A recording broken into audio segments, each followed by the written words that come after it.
Inkonsistensia urin adalah kondisi kebocoran involunter dari urin. Kondisi ini dapat menyebabkan kegelisahan dan rasa malu pada pasien.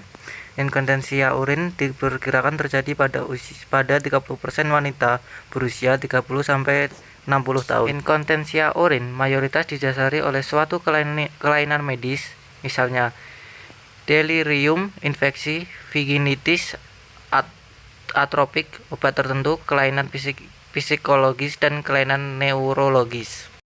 Sebelumnya, mari kita lihat bagaimana fisiologi saat berkemih. Saat urin memenuhi kandung kemih, sel payung yang terdapat pada kandung kemih akan meregang saat terisi. Pengisian ini dibantu oleh relaksasi pada lapisan otot pada dinding kandung kemih, yaitu otot detrusor. Pada saat yang bersamaan, kandung kemih terisi urin dan keluar melalui uretra. Uretra dikelilingi oleh beberapa otot yang mencegah urin keluar. Terdapat otot sphincter interna yang merupakan otot involunter dan terbuka ketika kandung kemih setengah terbuka. Terdapat otot sphincter eksterna yang merupakan otot voluntary. Itulah mengapa kita bisa menahan keluarnya urin dengan menegangkan otot. Nah, selanjutnya macam-macam inkontinensia urin. Stres inkontinensia terjadi akibat tekanan abdominal yang menekan otot sphincter sehingga urin mengalir keluar. Beberapa aktivitas lain seperti bersin, batuk, tertawa juga meningkatkan tekanan abdominal. Peningkatan tekanan pada kandung kemih mengakibatkan urin mengalir keluar.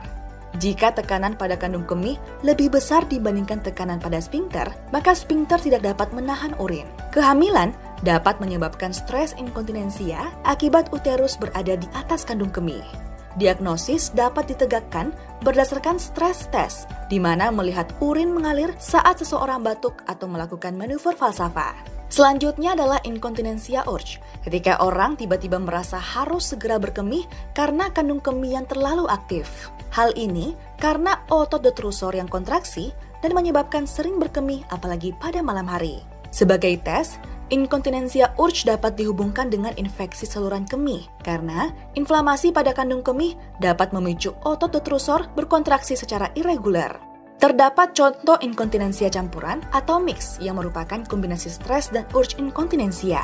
Inkontinensia overflow disebabkan karena pengosongan kandung kemih yang tidak sempurna. Hal ini dapat terjadi karena adanya obstruksi seperti BPH atau benign prostatic hyperplasia atau otot detrusor yang tidak dapat kontraksi secara efektif seperti pada neurogenic bladder.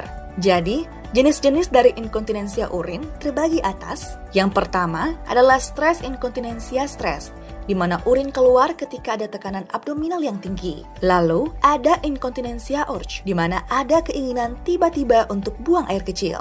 Lalu, ada mix inkontinensia, yang merupakan kombinasi dari stres dan urge inkontinensia. Terakhir, ada inkontinensia overflow, ketika kandung kemih tidak sepenuhnya kosong. Sekian penjelasan tentang inkontinensia urin. Terima kasih.